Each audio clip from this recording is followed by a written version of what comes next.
নমস্কাৰ, আজি আপোনালোকলৈ লৈ আহিছোঁ এটা মাছৰ ৰেচিপি। মাছখিনি মই ভালকৈ ধুই এখন হেৰিয়ত জালনাত মই তাক অকণমান পুৰি লৈছোঁ।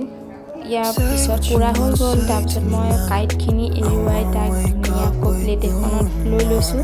তাত জলকীয়া, কেঁচা জলকীয়া এনেকৈ সৰু সৰুকৈ কাটি দিব পাৰে। সোৱাদ অনুসৰি নিমখ অকণ দি দিছোঁ, মিঠাতেল দি দিছোঁ।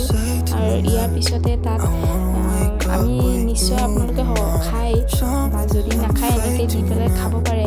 মই ঘৰতে বনোৱা কলৰ খাৰ অকণ দি দিছোঁ।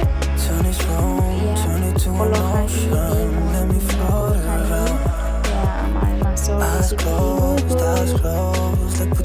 প্লিজ যদি আপোনালোকেও ভাল লাগে এনেকৈ বনাই খাব। Bye bye. যদি ভিডিঅ'টো ভাল লাগে প্লিজ ছাবস্ক্ৰাইব কৰি দিব, লগতে লাইক কমেণ্ট কৰি দিব। Say what you wanna say.